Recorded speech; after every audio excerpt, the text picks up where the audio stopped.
भजन कभी बुढ़ापे में नहीं हो सकता। जिसने जीवन भर भजन न किया हो, बुढ़ापे में मन लग नहीं सकता। मैं लिख के दे रहा हूं, जीवन भर जो कीच में पड़ा रहा हो। सुनो सुनो, एक बात बताते, ये समझ में आ जाएगा। हाँ, ये उदाहरण समझो। कीटाणु कई प्रकार के होते हैं, कई मिठाइयों में खुश रहते हैं, कई कीच में। समझ रहे हैं? अब कीचड़ में जो कीटाणु रहता हो, तुम उसे वहां से निकाल के लाओ और गंगा जल से उसे स्नान कराओ, और गंगा जल से उसे स्नान कराकर फिर उसे हमारे यहाँ की फेमस पेड़ा खिलाओ। ब्रज का फेमस पेड़ा है ना, मथुरा का फेमस पेड़ा। मथुरा का पेड़ा, आगरा का पेठा, यही है ना। और ये डबल त्रिशूल वाले का आटा, डबल त्रिशूल वाले का आटा खिलाओ, मथुरा आगरा का पेठा खिलाओ, और मथुरा का पेठा वो पेड़ा खिलाओ। लस्सी भी पिला दो उसको। किसको? कीचड़ के कीटाणु को। कोई कीटाणु हो, कोई कीट पतंगा हो, उसको कीच का हो, वो निकाल के लाओ, मिठाई खिलाओ। ईमानदारी से बताओ क्या होगा उसका? हार्ट फेल हो जाएगा, मर जाएगा, वह अटैक आ जाएगा, वह हार्ट खराब, किडनी खराब, लीवर खराब, वहाँ की नाक ते नासिका से वो सांस लेके नहीं, ऊंची ऊंची लंबी लंबी सांस आएंगी, और फिर वहीं चल बसेगा और हत्या लगेगी तुम्हें। बाकी क्यों लगेगी? तुमने अच्छा किया कि बुरा? उसे लाके जवाब दो। तुम्हारी समस्या अच्छा और उसकी समस्या, वो कहते तुम I can't stay, I am happy here in कीचड़, why do you take from there my dear? क्यों ले जा रहे हो मुझे? I don't want to go there, I want to stay here. This is कीचड़, very cute smile, smell here, smell in colour of water, black, totally black. और वो मिट्टी निकाल, होली पे वही लगेगी ब्रज में, पूरे मुंह माथे पे पूरी नाली साफ हो जाएंगी होली पे। आओ तो सही, पूरी नाली। और वैसे कोई अपने कॉलोनी की नाली साफ नहीं करता। उस दिन पीने खाने वाले इतने अच्छे होते हैं, पूरी नाली को खा पी जाते हैं। राधे राधे बोलना पड़ेगा। होली है, बुरा न मानो, होली है, बुरा नहीं मानना, होली है, इसमें हम कुछ भी कह सकते नहीं। यहाँ होली में छूट है। तो अब बताओ, उसके साथ अच्छा हुआ कि बुरा हुआ? कीटाणु, कीट के साथ, कीटाणु के साथ? जवाब दो। बुरा हुआ, पर आपने तो अच्छा किया था। बुढ़ापे में जीवन भर जिसका मन उन बुरे कामों में लगा रहा हो, और बुढ़ापे में अचानक से कहो भजन कर लो, नहीं होगा भजन मेरे प्यारे, नहीं होगा भजन।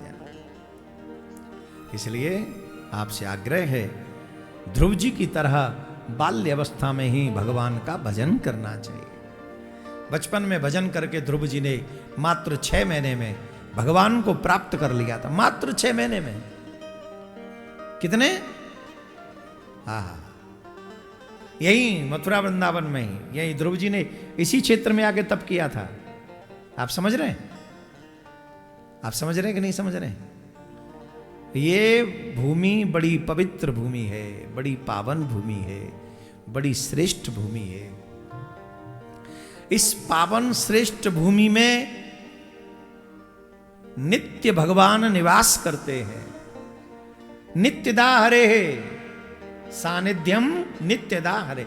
यहां नित्य सानिध्य है मेरे ठाकुर जी का। अब तुम समझो कि अब नहीं है तो ये मूर्खता होगी तुम्हारी। आज भी श्याम सुंदर बंसी बजा रहे हैं यहां, आज भी बंसी बजा रहे हैं। शांति सेवा धाम में कईयों को अनुभव हुआ। कई लोग ये संकल्प करके सोते हैं कि हम यहां मंगला आरती में रहेंगे, लेकिन वो बुरी आदत पड़ी हुई, जल्दी उठने की आदत तो है नहीं। तो मन में भाव रखा कि हम संकल्प मंगला आरती का दर्शन करेंगे, लेकिन वो स्थिति वैसी थी नहीं, सोते रह गए।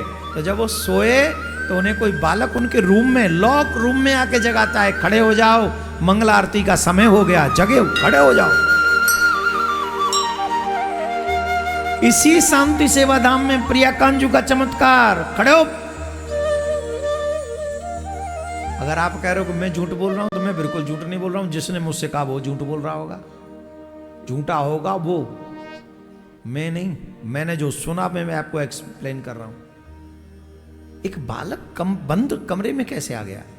कौन था वो तुम्हारे संकल्प को पूरा कराने के लिए प्रिया कांजू ही आए थे। खड़े हो जाओ भाई। हमारे संत एक बात कहते हैं, जो करे नित मंगला वो कबू न होवे कंगला। जो मंगला आरती का दर्शन करता है वो कभी कंगाल नहीं होता, वो माला माल हो जाता है। हमारे बिहारी जी की यहाँ ना हो मंगला, साल में एक ही बार होगा कि मंगला। पर जयपुर में चले जाओ, गोविंद देव जी के मंदिर में नित्य होती है मंगला। और जयपुर में से तमाम संत बंदे भक्त हैं, गृहस्थी हैं, जो मंगला में सम्मिलित होने के लिए 3:30 बजे घर छोड़ के भाग जाते हैं। स्नान हो जाता है उनका और सीधे गोविंद देव जी के दर्शन। ये है सनातन परंपरा।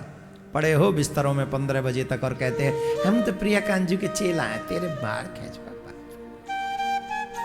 जगने का समय नहीं, सोने का समय नहीं, कोई कुछ चीज फिक्स नहीं, माला फिक्स नहीं, भजन फिक्स नहीं, सत्कर्म फिक्स नहीं। ये सब ट्रेंड बना लो, अपना ट्रैक बना लो। ये करेंगे और ये बिल्कुल भी नहीं करेंगे। ये बनाओ तब जाके बात बनेगी। राधे राधे बोलना पड़ेगा। इसी वृंदावन में आज भी प्रिया कांजू नित्य कृपा कर रहे हैं। जो रसिक बन के आते हैं, जो संत बनकर आते हैं, भक्त बनकर आते हैं, प्रेमी बनकर आते हैं, उनके ऊपर प्रिया कांजू की चकाचक कृपा बरस रही है। और जो ऐसे ही मुंह उठा के चले आते हैं, बस यहाँ आए तो भक्त बन गए, बाकी यहाँ से चले गए तो फिर वैसे ही थे जैसे। फिर तो वो जो जिस भाव से आएंगे, जाकी रही भावना जैसी प्रभु मूर्ति दे जिसकी जैसी भाव है भगवान का, उसको दर्शन वैसा ही होता है।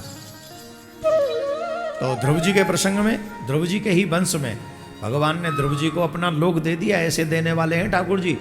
तुम लोग तो 50, 500, 1000 रुपया देते हो तो 1000 बात सोचते हो। हालांकि ऐसा नहीं है, सब नहीं सोचते हैं।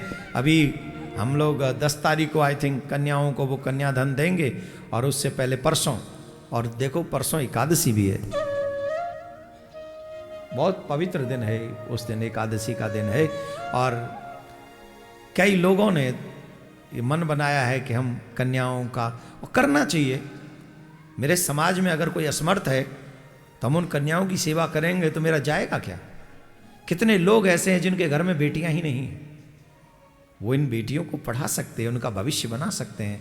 मैं एक बच्ची से उस दिन मिला था, वो एम्बेसी कर रही है, एक बच्ची बीए कर रही है।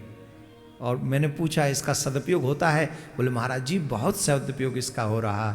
अगर आप लोग ये धन दे रहे हैं तो हमें इजी होता है कि हम जाके फीस भर दें, तो हमें और पढ़ाई में मन लगता है।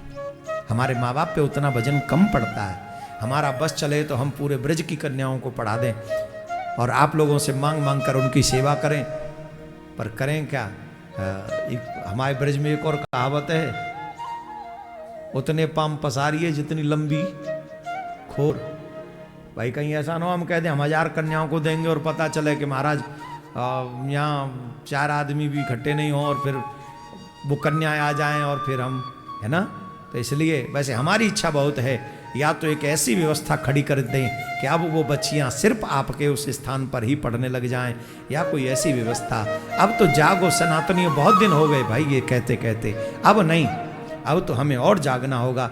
उन लोगों में यही लाभ है, उन लोगों में एक बेनिफिट है, वो अपने हर व्यक्ति की सहायता करते हैं, और हम सिर्फ अपने बच्चों के लिए जमा कर करके मर जाते हैं। ये रीजन है हमारे पिछड़ने का। मैं नाम नहीं लूंगा, 1-2 समाज में हमारे इस हिंदुओं में ऐसे हैं, कभी भी दूसरे समाज के व्यक्ति का हेल्प नहीं करते। वो 1-2 समाज ऐसे ही, मैं नाम ले दूं तो अभी मिर्च लग जाएगी। बड़े बड़े 30 मार का भोगने वाला कोई नहीं, इसके बाद भी चवन्नी, वो सुन ले कि हमारे क्षेत्र के नहीं है, उनको नहीं देंगे, कभी कुछ नहीं देंगे वो। ये सोच बहुत छोटी है। तुम पे बहुत है, किसी पे नहीं है, जिस पे नहीं है उसे थोड़ा सा दे दो। यही सत्कर्म है जो तुम्हारे लिए विमान बनेगा। तो जिन जिन लोगों ने भी उन कन्याओं के लिए धन दिया है, उनकी विद्या के लिए एक बार जोरदार ताली उनके लिए बजाइए। और जो जो भंडारे के लिए अपना सहयोग कर रहे हैं उनके लिए भी जोरदार ताली बजाइए। ये सत्कर्म है, तुम्हारे लिए नौका बनेगा, नाव बनेगा, ये विमान बनेगा, बैतरणी तरवा देगा।